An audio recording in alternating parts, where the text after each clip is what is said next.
r/ProRevenge wife's open marriage backfired when stepson inherited everything. The sound of my childhood bedroom door slamming shut echoed through the house that used to be my home. Through the thin walls, I could hear her giggling like a teenager, followed by the unmistakable creak of my father's bed springs. The same bed where he'd spent his final months battling cancer. The same bed where I'd held his hand as he took his last breath just 6 weeks ago. I wanted to vomit. "You okay, honey?" Sandra's voice drifted from the kitchen, sickeningly sweet as always. She knew exactly what she was doing. Every calculated move was designed to twist the knife deeper. My stepmother had wasted no time. Dad's funeral was barely in the rearview mirror when she moved her boyfriend Derek into our family home. The same Derek she'd been discreetly seeing for the past 8 months, ever since she convinced my dying father to agree to an open marriage. I still remember that conversation. Dad had called me over, his face gaunt from chemotherapy, eyes hollow with exhaustion and something that looked like defeat. "She says she has needs, son," he'd whispered, unable to meet my gaze. "Physical needs that I can't, that the treatments won't let me." His voice had cracked. "She promised she'd be here for me until the end if I just gave her this one thing." The manipulation was so obvious it made my teeth ache. But Dad was desperate, clinging to the illusion that the woman he'd married 3 years earlier actually loved him for more than his bank account. Sandra had played her role perfectly, the devoted younger wife, overwhelmed by the prospect of losing her beloved husband, just needing some comfort to cope with the stress. What a load of garbage. Now she was parading her victory around like a peacock, selling off Dad's belongings on Facebook Marketplace while Derek sprawled across our family couch in his underwear, leaving beer cans on my grandmother's antique coffee table. Yesterday, I'd caught Sandra taking photos of Dad's vintage watch collection, the same watches he promised would be mine someday. "Getting these appraised," she'd said with a shrug when I confronted her. "Derek thinks they might be worth something." Of course Derek thought that. Derek thought everything in this house was worth something, probably because Sandra had spent months filling his head with stories about her upcoming inheritance. She played the grieving widow beautifully at the funeral, dabbing her eyes with tissues while Derek sat respectfully in the back row, playing the part of supportive family friend. The lawyer had scheduled the will reading for tomorrow. Sandra had been practically glowing with anticipation all week, humming while she boxed up Dad's personal items and making plans to redecorate. She'd already picked out paint colors for his study, talking about turning it into a meditation room for her and Derek. I'd been staying in a hotel since Derek moved in, unable to stomach watching them defile my father's memory any longer. But I made sure to stop by regularly, officially to collect more of my belongings, but really to document everything they were doing. Every item sold, every change made, every moment of disrespect captured on my phone. Sandra thought she was so clever. 3 years of playing the perfect wife, enduring an old man's affections, then convincing him to let her have her fun on the side while she waited for him to die. In her mind, she played the game flawlessly. If only she knew what was waiting for her tomorrow. The next morning, I sat in the parking lot of Hartwell and Associates for 20 minutes, gripping the steering wheel and watching Sandra through the glass windows of the law office. She'd arrived early, wearing a black dress that managed to look both morning appropriate and celebratory at the same time. Her perfectly styled blonde hair caught the morning sunlight as she chatted with the receptionist, probably spinning some story about what a devoted wife she'd been. Derek had tagged along, of course. He sat beside her in an ill-fitting suit that screamed rental store, his arm possessively draped across the back of her chair. The audacity was breathtaking. Bringing your boyfriend to your husband's will reading was a new low, even for Sandra. My phone buzzed with a text from my cousin Mike, *, "Dude, just drove past your dad's house. There's a U-Haul in the driveway. What's going on?" *. I nearly cracked my phone screen typing back, *, "She's moving his stuff out already. *, before the will reading. That's cold even for her. *. Cold didn't begin to cover it. I'd known Sandra was calculating, but this level of confidence suggested she knew exactly what was in Dad's will. Had she somehow gotten to his lawyer? Had Dad told her what he was leaving her? The possibility made my stomach churn. When I finally walked into the office, Sandra's face lit up with that predatory smile she perfected over the years. "Oh good, you made it. I was worried you might be too upset to hear your father's final wishes." Her tone dripped with false concern. "Wouldn't miss it," I replied, taking a seat across from them rather than beside them. Derek nodded at me like we were old friends meeting for coffee instead of vultures circling a corpse. Mr. Hartwell emerged from his office looking more serious than I'd ever seen him. He'd been Dad's lawyer for over 15 years, handling everything from business contracts to my parents' divorce. If anyone understood the full scope of my father's assets, it was him. "Thank you all for coming," he began, settling behind his desk with a thick manila folder. "Before we begin, I want to express my condolences again. Richard was not only a client but a friend, and his loss has been deeply felt by everyone who knew him." Sandra dabbed at her eyes with a tissue, playing her part perfectly. "He was such a wonderful man. I just want to honor his wishes, whatever they may be." Derek squeezed her shoulder supportively, and I had to look away before I said something that would give away my hand. "The will we'll be reading today was executed 6 weeks before Richard's passing," Mr. Hartwell continued, and I caught the slight emphasis he placed on those words. He was very specific about his intentions and asked me to ensure his wishes were carried out to the letter. 6 weeks before Dad died. That would have been right around the time Sandra had started getting sloppy about hiding her relationship with Derek.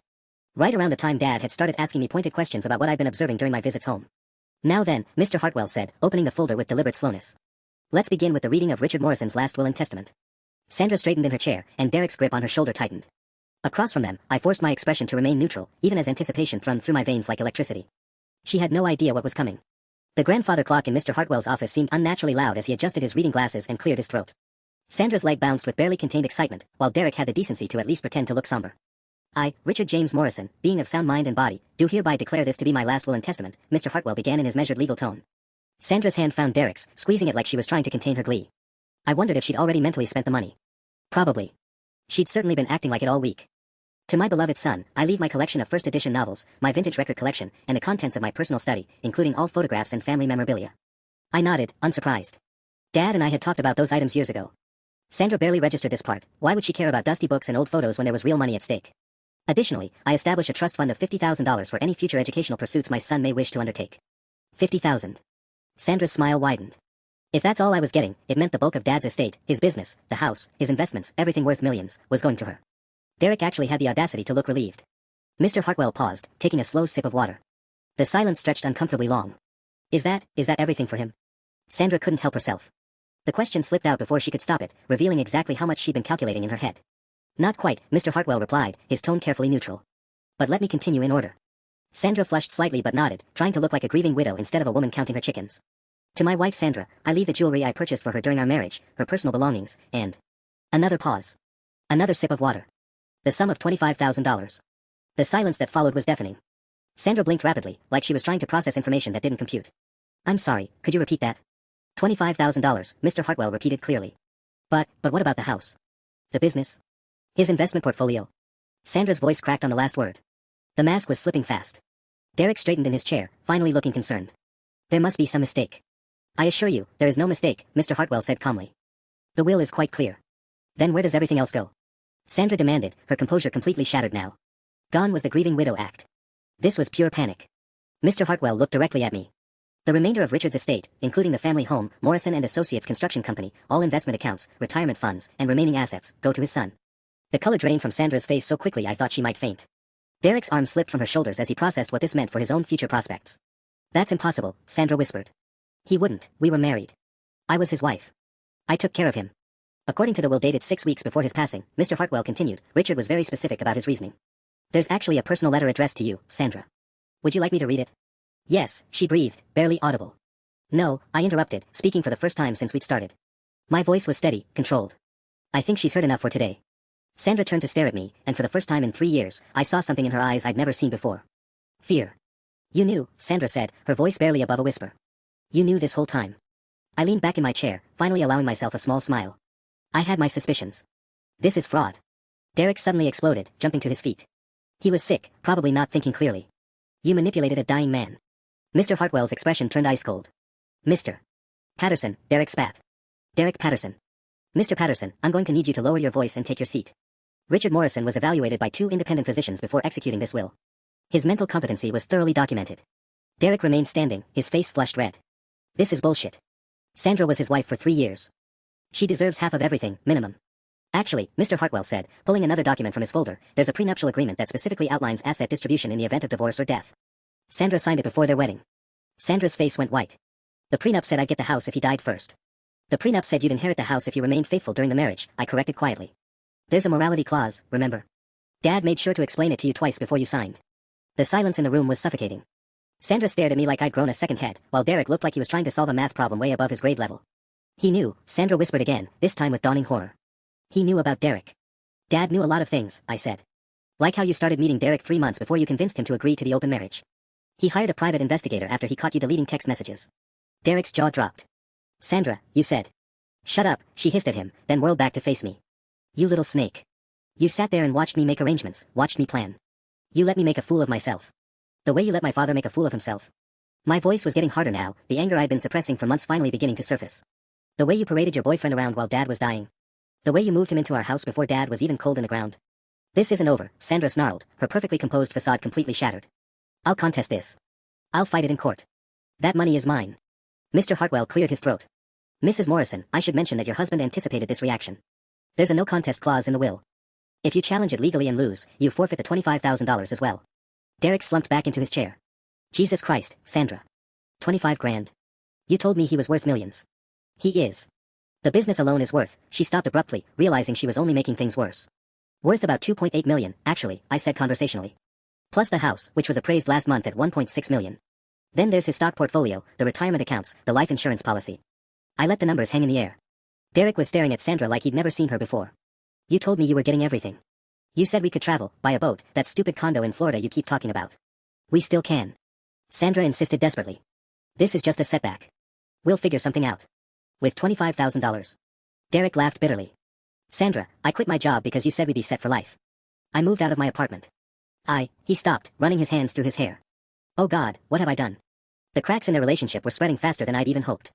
Mr. Hartwell was shuffling through more papers, clearly uncomfortable with the domestic drama unfolding in his office. There are a few more items to address, he said, trying to restore some professional dignity to the proceedings. But Sandra wasn't done. She stood up abruptly, her chair scraping against the floor. This is insane. Richard loved me. He wouldn't have done this without being coerced. Her eyes narrowed as she looked at me. What did you tell him? What lies did you poison him with? I didn't have to tell him anything, I replied calmly. The private investigator's photos were pretty clear. Especially the ones from that weekend you told Dad you were visiting your sick aunt in Phoenix. Derek's head snapped up. Phoenix? You told me your husband thought you were at a spa retreat. Sandra's face cycled through several different emotions before settling on pure rage. You vindictive little bastard. Your father was miserable before I came along. I gave him 3 good years. You gave him 3 years of lies, I shot back. And apparently you couldn't even wait until he was dead to start cashing in. What's that supposed to mean? I pulled out my phone and scrolled to the screenshots I'd been collecting. Well, there's the Facebook Marketplace listing for his golf clubs that went up 2 weeks ago. The eBay auction for his coin collection. Oh, and my personal favorite, I turned the screen toward her. The Craigslist ad for his vintage motorcycle. Husband passed, need gone ASAP. Mr. Hartwell looked genuinely shocked. Mrs. Morrison, those items are part of the estate. If you've sold property that wasn't legally yours. I needed money for funeral expenses.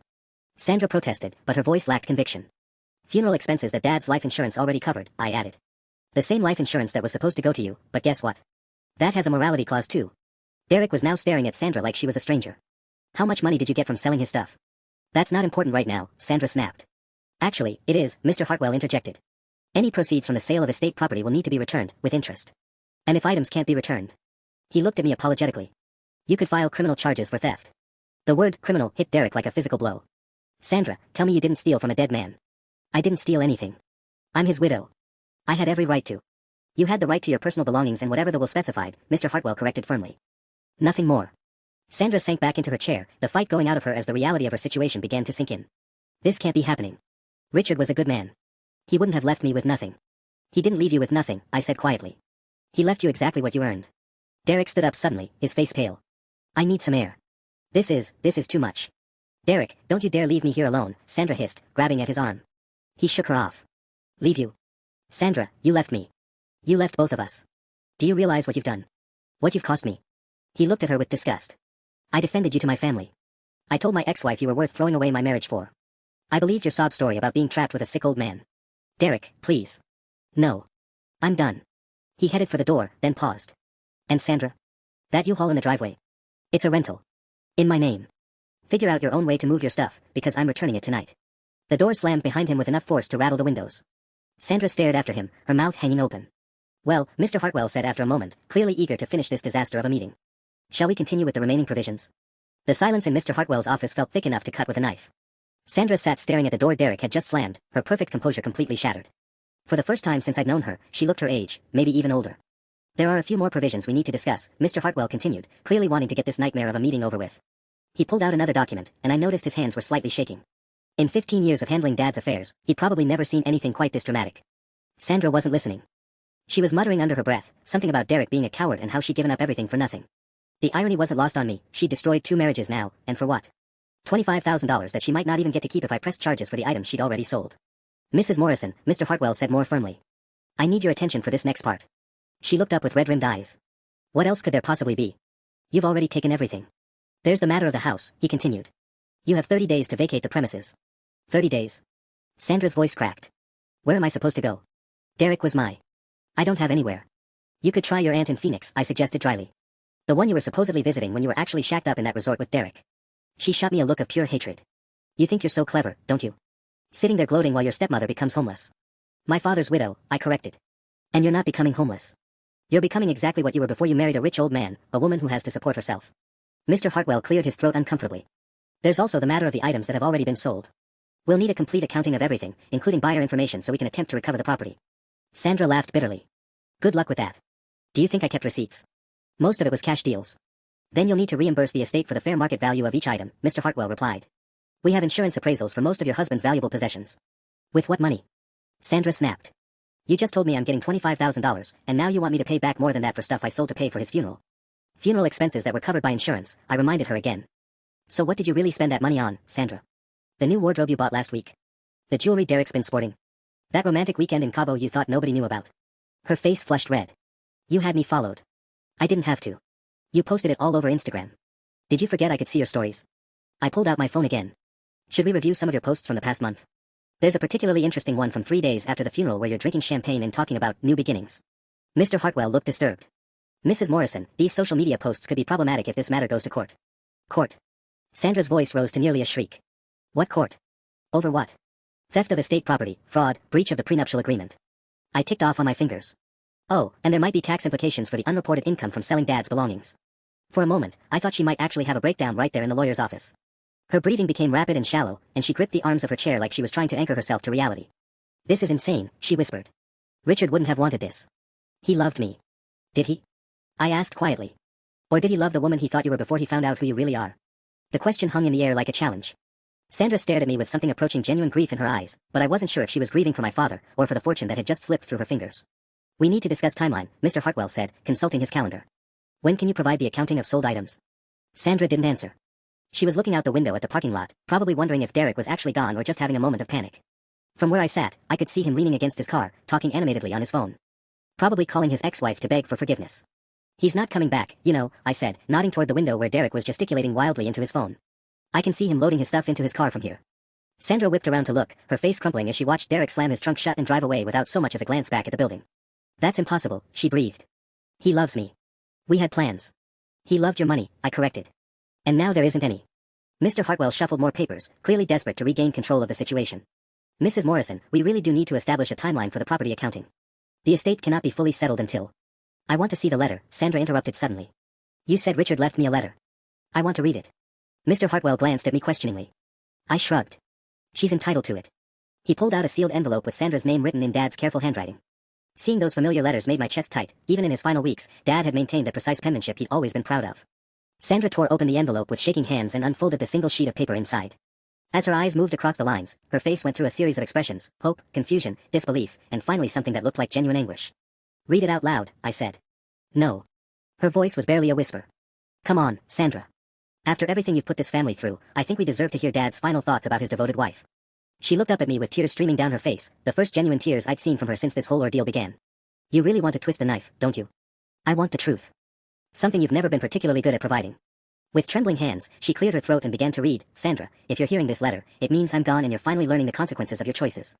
Her voice cracked, but she continued. I know about Derek. I've known for months.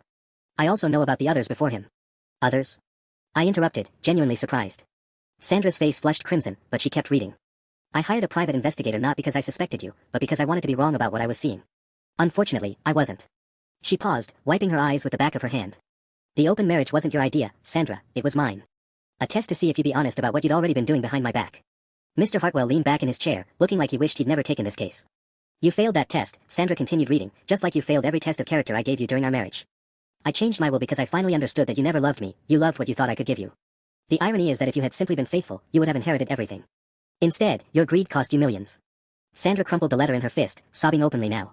He knew. He knew everything and he let me. God, what have I done? You made your choices, I said, surprised to find I felt more pity than anger watching her break down. Dad just made sure there were consequences. The house, she said suddenly, looking up with desperate eyes. 30 days isn't enough time. I need to find somewhere to live, figure out my finances, maybe get Derek back. Derek's gone, Sandra. His phone call. I'm betting that was him begging his ex-wife to take him back. Her phone buzzed on the table. She grabbed it eagerly, hope flickering across her face, but whatever message she read made her shoulders slump in defeat. What did it say? I asked. She held up the phone with a bitter laugh. It's from Derek. He says he's sorry, but he can't be with someone who lied about everything. He's driving back to his ex-wife in Denver and he hopes I figure my life out. Well, I said, standing up from my chair. I guess that's that. But Sandra wasn't done falling apart yet. Wait, Sandra said suddenly, her voice taking on a desperate edge. There has to be something else. Some other provision, some clause I can use. Richard wouldn't have left me completely destitute. Mr. Hartwell shifted uncomfortably in his chair. Mrs. Morrison, I've read you the entirety of the will. There are no other provisions that concern you. But the business, she pressed, leaning forward with renewed panic. I worked there sometimes. I helped with the books, answered phones. Doesn't that count for something? Sweat equity or whatever they call it. I almost laughed. You answered phones for 3 months, Sandra. And Dad had to redo half the bookkeeping after you helped because you kept mixing up the accounts. I was learning, she snapped. I was trying to be part of his world. You were trying to look involved so he'd trust you more, I corrected. There's a difference. Mr. Hartwell cleared his throat. Mrs. Morrison, there is one more matter we need to discuss. The credit cards. Sandra froze. What about them? Your husband's credit cards were tied to his accounts, which are now part of the estate. They've been cancelled as of this morning. The color drained from her face again. All of them. All of them. If you've made any charges in the past 24 hours. The U-Haul, she whispered. I put the U-Haul rental on Richard's MasterCard yesterday. That charge will likely be reversed, Mr. Hartwell explained. You'll need to provide alternate payment to the rental company. Sandra buried her face in her hands. I don't have another card with that kind of limit. Derek was supposed to handle the truck rental, but when he couldn't get approved, She looked up at me with something approaching desperation. Can't you extend the credit card access for just a few more days? Until I figure things out. No, I said simply. Those accounts are frozen pending estate settlement. Then how am I supposed to move my things? The rental truck is sitting in the driveway, Derek's gone, and now I can't even pay for it. Mr. Hartwell consulted his notes. You mentioned earlier that you've been selling your husband's belongings for several weeks. What happened to those proceeds? Sandra's silence stretched uncomfortably long. Sandra, I said slowly, where's the money from selling Dad's stuff? It's complicated, she finally admitted. Complicated how? Derek had some debts. Credit cards from his divorce, back child support. He said once we got the inheritance, we'd pay everything off and start fresh, but in the meantime. She trailed off, avoiding eye contact. In the meantime, you used Dad's money to pay your boyfriend's bills, I finished. How much, Sandra? It wasn't supposed to be permanent. We were going to pay it back. How much? She was crying again, but these tears felt different. Less performance, more genuine panic. Most of it. Maybe 15,000. Derek said his ex-wife was threatening to have him arrested, and I couldn't let that happen. He was the only person who. The only person who what? Cared about you. Or cared about your money. I shook my head in disgust. So let me get this straight. You stole Dad's belongings, sold them for cash, then gave that cash to a man who just dumped you in a parking lot. And now you can't afford to move out of the house you're being evicted from. Don't say it like that, she pleaded. It sounds so pathetic. I suggested. Because that's exactly what it is. Mr. Hartwell was taking notes frantically. Mrs. Morrison, using estate funds to pay another party's debts could constitute additional fraud charges. Sandra looked like she might be sick. What does that mean? It means, I said, standing up and gathering my jacket, that $25,000 is looking less and less likely. Wait, Sandra said suddenly, her voice taking on a manic quality. Wait. There has to be something else. Some kind of spousal protection law or community property rule or. You signed a prenup, I reminded her flatly. And this isn't a community property state anyway. But she wasn't listening. She'd pulled out her phone and was frantically Googling something, muttering to herself about widows' rights and inheritance laws. The desperation was almost painful to watch. Mr. Hartwell cleared his throat. Mrs. Morrison, I should mention there's one more issue we need to address. The life insurance policies. Her head snapped up so fast I thought she might get whiplash. Life insurance. You didn't mention life insurance. Because it's not part of the will, he explained carefully. Your husband had 3 policies. 2 through his business, which name his son as beneficiary, and 1 personal policy. Sandra leaned forward eagerly. And the personal one? Also names his son as beneficiary. They were all changed 6 weeks ago, the same day the will was updated. The hope died in her eyes as quickly as it had appeared. She slumped back in her chair, phone sliding from her limp fingers. 6 weeks, she repeated numbly. He knew for 6 weeks and said nothing. Just let me keep believing. What did you expect? I asked. Did you think he'd confront you? Give you a chance to come up with another lie? Before Sandra could answer, Mr. Hartwell's secretary knocked on the door. Excuse me, Mr. Hartwell. There's a gentleman here from Morrison Construction. He says it's urgent. My stomach dropped. From the company? A moment later, Marcus Rivera, Dad's business partner and site supervisor, stepped into the office. His face was grim, and he avoided looking at Sandra entirely. Sorry to interrupt, he said, but we've got a problem. The bank called this morning. Someone's been trying to access the business accounts. Sandra went very still. What kind of access? I asked, though I was pretty sure I already knew. Transfer requests. Large ones. The bank flagged them as suspicious since Richard's death hadn't been reported to them yet. Marcus finally looked at Sandra, his expression cold. They traced the login attempts to an IP address registered to this address. The silence in the room was deafening. Sandra was staring at her hands, her face completely white. Sandra, Mr. Hartwell said slowly, please tell me you didn't attempt to access your husband's business accounts. I needed to know what was there, she whispered. Derek said I should check, make sure everything was in order before the will reading. Derek said, I repeated. Of course he did. What exactly were you planning to do with that information? She didn't answer, but Marcus wasn't done. There's more. Someone also contacted 3 of our biggest clients yesterday, claiming to be the new owner and asking about payment schedules and contract details. My blood ran cold. Someone meaning Sandra. I didn't claim to be the owner. Sandra protested. I just said I was handling Richard's affairs and needed to understand the business situation. You called our clients and started asking about money, Marcus said flatly. Mrs. Patterson from the Riverside Project said you specifically asked when their next payment was due and whether it could be expedited. Mr. Hartwell was writing furiously now. Mrs. Morrison, these actions could constitute attempted fraud on a much larger scale. I wasn't trying to steal anything. Sandra's voice was rising to a near shriek. I was just trying to understand what I was inheriting. Derek said I needed to be proactive, that lawyers and family members might try to cheat me. But you weren't inheriting the business, I pointed out. And deep down, you knew that, didn't you? The private investigator Dad hired didn't just document your affairs, Sandra. He documented everything. Including your conversations with Derek about how to maximize your position after Dad died. Sandra's face crumpled. You're lying. Am I? I pulled out my phone and scrolled to a voice memo. Dad gave me copies of everything before he died. Should I play the recording from 2 weeks ago where you and Derek discussed transferring business funds to an offshore account? Stop, she whispered. Or maybe the one where Derek suggested you could claim Dad promised you half the business as a wedding gift. Please stop. How about the conversation where you both laughed about how the old man was too sick to notice what you were planning? Sandra doubled over like I punched her in the stomach, sobbing so hard she could barely breathe. For a moment, the only sound in the room was her crying and the scratch of Mr. Hartwell's pen as he documented what would probably become evidence in a criminal case. Marcus looked uncomfortable. There's one more thing. We found some documents missing from Richard's home office. Client contracts, financial records, insurance papers. You wouldn't know anything about that, would you, Mrs. Morrison? Sandra's sobs stopped abruptly. Sandra's head slowly lifted from her hands, and I could see the exact moment she realized she'd been caught in yet another lie. Her makeup was completely ruined now, mascara streaking down her cheeks like black tears. I don't know what you're talking about, she said, but her voice lacked any conviction. Marcus reached into his briefcase and pulled out a manila folder. Funny thing about Richard's filing system. He was meticulous about organization, always kept copies of everything in multiple places. When we noticed the originals were missing from his home office, I checked our backup files. He spread several documents across Mr. Hartwell's desk. The Riverside contract, missing. The Henderson Project insurance papers, gone. 3 different client payment schedules, vanished. His eyes locked onto Sandra's. But here's what's interesting. According to Richard's security system, someone accessed his home office at 2:17 a.m. last Tuesday. Security system. Sandra's voice cracked. Motion sensors, Mrs. Morrison. Timestamp logs. Your husband installed them 6 months ago after some of his tools went missing from job sites. Marcus smiled grimly. He was starting to get suspicious about a lot of things around that time. I felt a surge of pride mixed with sadness. Even while battling cancer, Dad had been thinking 3 steps ahead, protecting his business and his legacy from the woman who was supposed to love him. I was looking for the insurance papers for his medical bills, Sandra said desperately. I needed to understand what was covered, what I might owe. At 2 a.m. Mr. Hartwell interrupted. And why would you need client contracts for medical bills? Derek's voice suddenly echoed from the hallway, loud and agitated. Told you I'm done with this mess. Find your own way out. We all turned toward the door as Derek burst back in, his face red with anger and what looked like panic. Behind him was a woman I didn't recognize, tall, brunette, wearing a business suit and an expression that could cut glass. Derek, what's, Sandra started, but the brunette woman cut her off. Mrs. Morrison. I'm Jennifer Patterson, Derek's ex-wife. We need to talk. The temperature in the room seemed to drop 10 degrees. Sandra stared at Jennifer like she was seeing a ghost. I don't understand, Sandra said slowly.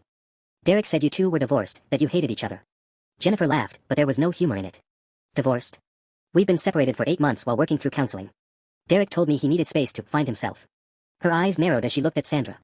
Turns out what he was really doing was finding a sugar mama. Derek had gone completely pale. Jen, I can explain. Explain what? How you moved in with another woman while I've been paying your child support. How you've been telling her our marriage was over while texting me about getting back together. Jennifer pulled out her phone. Should I read some of your messages from last week? The ones where you said you missed me and wanted to come home once you sorted out this business opportunity? Sandra turned to stare at Derek with dawning horror. Business opportunity? Is that what you called me? Sandra, that's not, I mean, it wasn't like, Derek was stumbling over his words, sweat beading on his forehead. Oh, it gets better, Jennifer continued. Derek called me 20 minutes ago, crying about how his investment fell through and begging me to take him back. When I pressed him for details, he admitted he'd been living with a widow while she waited for her inheritance. A widow he'd been sleeping with while her husband was dying. The disgust in Jennifer's voice was palpable. Sandra looked like she might vomit. I came here, Jennifer said, because I wanted to see the woman who helped my husband abandon his children for money that apparently doesn't even exist. Marcus was watching this unfold with barely concealed fascination. Mr. Hartwell looked like he wanted to crawl under his desk. And Sandra? Sandra was finally seeing the full scope of how completely she'd been played. Derek, Sandra's voice was barely a whisper, tell me she's lying. Derek couldn't meet her eyes. He was staring at his shoes like they held the secrets of the universe, his face cycling through shades of red and white. Derek. Sandra's voice cracked like a whip. Tell me you didn't lie about being divorced. Jennifer stepped forward, her business suit and confident posture making Sandra look even more disheveled by comparison. Oh, he lied about a lot more than that. Derek, why don't you tell Sandra about the credit cards you maxed out in my name? Or the loan you took against our house without my permission? What loan? Sandra whispered. $47,000, Jennifer said crisply. Against our family home. Derek told the bank it was for home improvements, but according to what he just confessed to me in the parking lot, it all went to impressing you. Fancy restaurants, weekend trips, that ridiculous Rolex he's wearing. I looked at Derek's wrist and sure enough, there was a gleaming gold watch I'd never seen him wear before. Dad would have recognized it immediately, he'd always been particular about quality timepieces. You borrowed $50,000 to play sugar baby? I asked, genuinely amazed at the stupidity. It wasn't like that. Derek finally found his voice. Sandra needed to know I was serious about our relationship. I couldn't show up empty-handed when her husband was worth millions. Except he wasn't leaving her millions, Marcus pointed out dryly. So basically you destroyed your marriage and mortgaged your house to impress a woman who was about to become broke. Sandra was staring at Derek like she'd never seen him before. The gifts, the expensive dinners, that weekend in Cabo, you paid for all of that with borrowed money? I thought we'd pay it back after. After what? After you helped me steal from a dead man. Sandra's voice was getting shrill again. After we committed fraud together. After we ruined both our lives chasing money that was never going to be mine. Jennifer pulled out a thick folder from her briefcase. Speaking of fraud, Derek, I've been busy since your phone call. I contacted our credit card companies, our bank, and our mortgage lender. She smiled coldly. Turns out taking out loans and running up debt while separated can be considered financial infidelity. My lawyer thinks I have grounds to protect myself from your debts. Derek's face went ashen. Jen, you can't do that. We're still married. Those are marital debts. Not when you incurred them while living with another woman and lying to me about reconciliation. Jennifer's voice was ice-cold professional now. I've already filed paperwork to separate our finances completely. You're on your own, Derek. The dominoes were falling faster than I could have hoped. Sandra and Derek, the perfect partnership of greed and stupidity, were tearing each other apart in real time. This is insane, Sandra said, looking around the room like she was hoping someone would tell her this was all a nightmare. None of this was supposed to happen. Richard was supposed to die quietly, I was supposed to inherit everything, and Derek and I were supposed to live happily ever after. Instead, I said conversationally, Dad's alive long enough to figure out you're both frauds, you inherit nothing, Derek's broke and homeless, and you're both looking at potential criminal charges. Mr. Hartwell cleared his throat. Mrs. Morrison, given what we've heard today, I strongly recommend you retain criminal defense counsel. The attempted access to business accounts, the missing documents, the sale of estate property, this has moved well beyond civil matters. Sandra's phone buzzed. She looked at it and her remaining color drained away completely. What now? I asked. Her voice was barely audible. It's the U-Haul company. The credit card was declined. They want the truck returned immediately or they're reporting it stolen. The U-Haul notification seemed to be the final straw that broke Sandra's last thread of composure. She stared at her phone like it had personally betrayed her, then slowly looked up at the room full of people watching her world implode in real time. I can't return an empty truck, she said numbly. All my things are packed in there. Everything I own is sitting in that rental truck that I apparently can't afford to keep. Jennifer crossed her arms, unmoved by Sandra's plight. Well, you can't exactly unpack it all back into a house you're being evicted from either. 30 days, Sandra repeated, as if saying it enough times would somehow extend the deadline. I have 30 days to find somewhere to live, but no money to rent anything, and now no way to move my belongings anywhere even if I could find a place. Derek shifted uncomfortably in the corner where he'd been trying to make himself invisible. Sandra, maybe you could call your family. Your sister in. My sister who you made me cut contact with because you said she was negative about our relationship. Sandra's laugh was bitter and sharp. The sister I haven't spoken to in 8 months because you convinced me she was jealous of my happiness. That's not how Derek started, but Jennifer cut him off. Oh, this is rich. Derek, didn't you do the same thing to me? Isolated me from my friends, said they didn't understand our complex situation. Jennifer turned to Sandra with something that might have been pity. Let me guess, he also told you that you were different from other women, that you understood him in a way no one else ever had?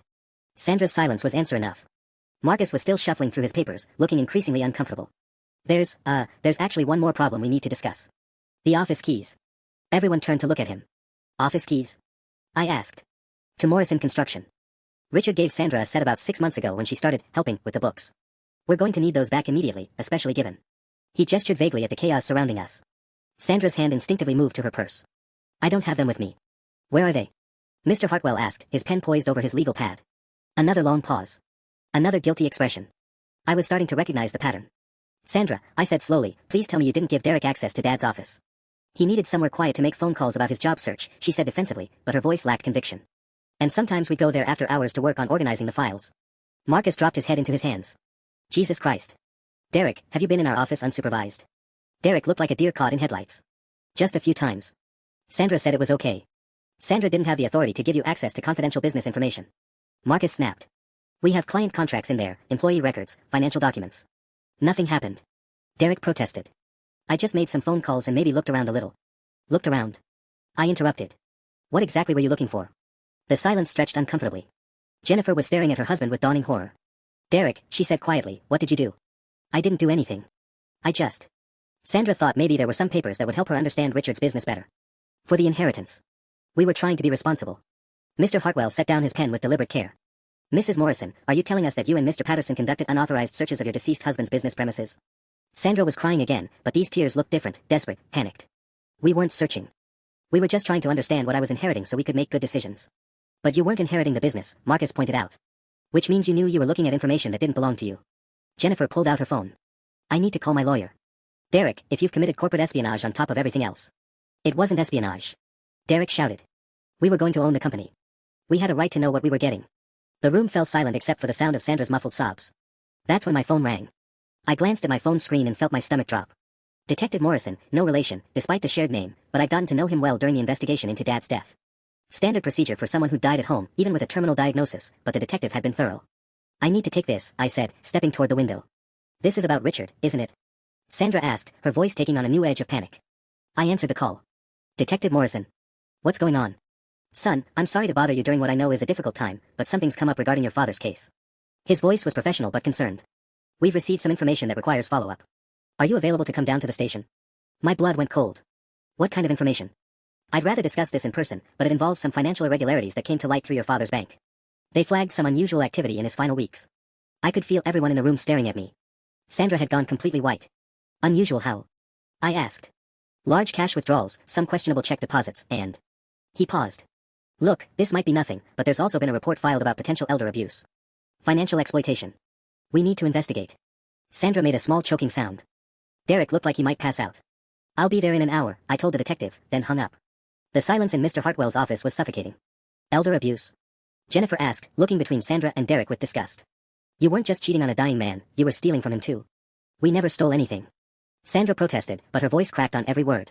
The money Richard gave me was gifts. He wanted me to be comfortable. Gifts? I turned to face her fully. What gifts, Sandra? She was hyperventilating now, clutching her purse like a lifeline. He would give me cash sometimes. For shopping, for expenses. It wasn't stealing if he gave it to me willingly. Marcus leaned forward, his expression grim. How much cash are we talking about? It wasn't, maybe 20 or 30,000 over the last few months. Mr. Hartwell stopped writing and looked up sharply. Mrs. Morrison, did your husband give you $30,000 in cash while he was undergoing cancer treatment? It wasn't all at once. It was over time, and he said he wanted me to have nice things, that I deserved to be pampered while I was taking care of him. Taking care of him? I couldn't keep the incredulity out of my voice. You mean while you were sleeping with Derek and planning your future together? Derek suddenly straightened up, a new fear creeping across his face. Sandra, you told me your husband was giving you that money for us. For our future. You said he felt guilty about not being able to be a proper husband anymore. The pieces were clicking into place, and the picture they formed was even uglier than I'd imagined. Oh my God, Jennifer breathed, understanding dawning on her face. Sandra, did you tell a dying man that you needed money to cope with losing him, then turn around and spend it on your boyfriend? Sandra's sobs were getting louder, more desperate.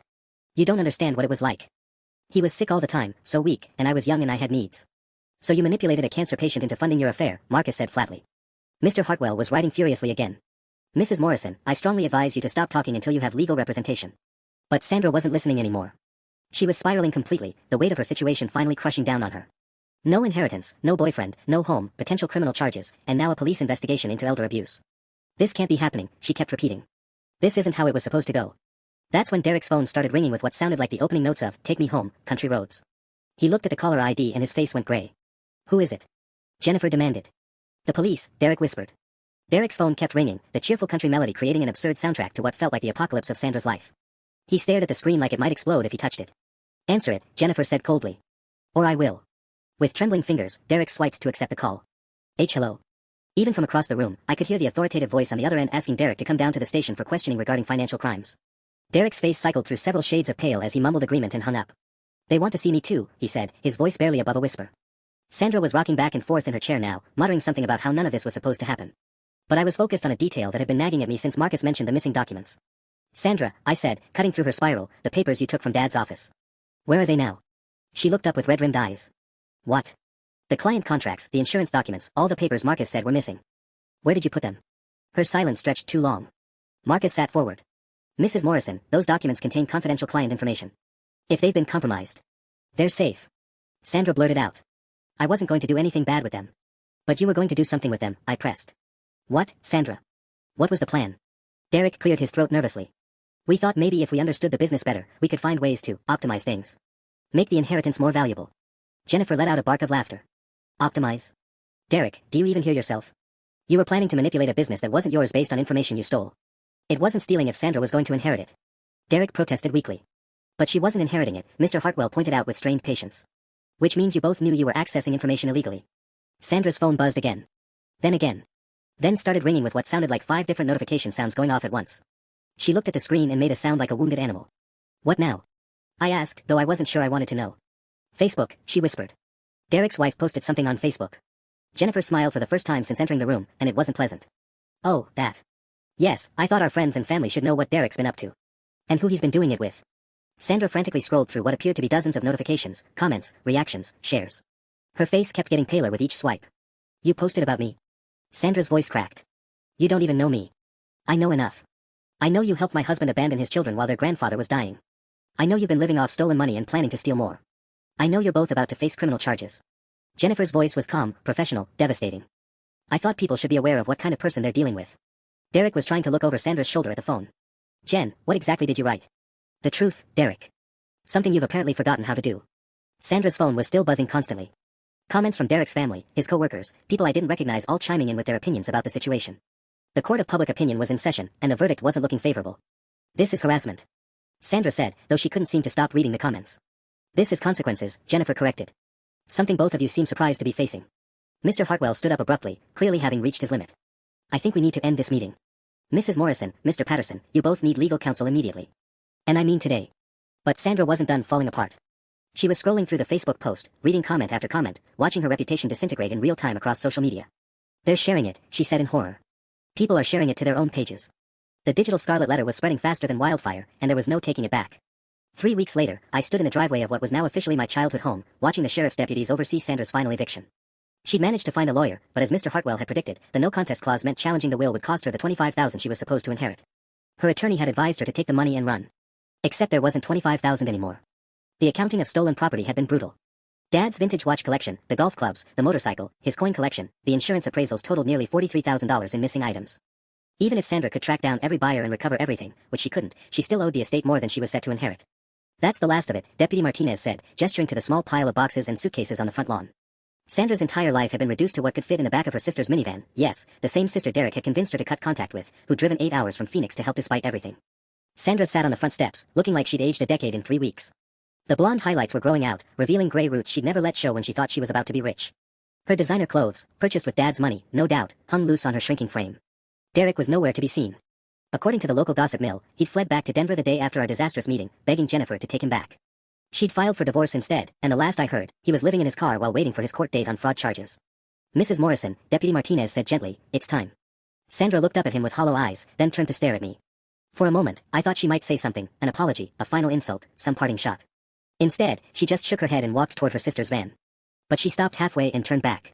You know what the worst part is? She called out, her voice carrying across the yard. I actually did love him. At first.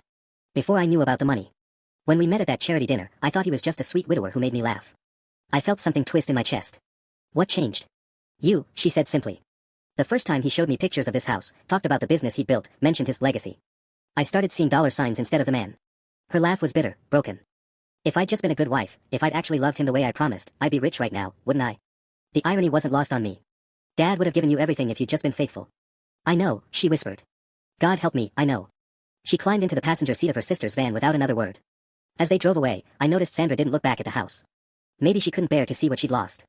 Maybe she was finally looking forward instead of backward. I walked up the steps and unlocked the front door, my front door now. The house felt different, cleaner somehow, like Sandra's presence had been a stain that was finally being washed away. In Dad's study, I found the letter he'd left for me, separate from the will. The one Mr. Hartwell had given me privately the day after Sandra's eviction notice was served. Asterisk, son, if you're reading this, it means my plan worked.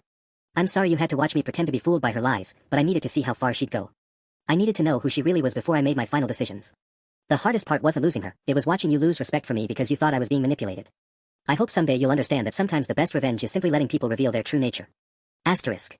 Standing in the house where I'd grown up, holding my father's final words, I finally understood. Dad hadn't been the weak, manipulated old man I'd feared he was becoming. He'd been the same sharp businessman who'd built an empire from nothing, playing a longer game than any of us had realized. Sandra had destroyed her marriage, her reputation, and her future chasing money that was never going to be hers. She'd lost everything because she'd chosen greed over love, manipulation over truth, Derek over Dad. And in the end, that was the most fitting punishment of all.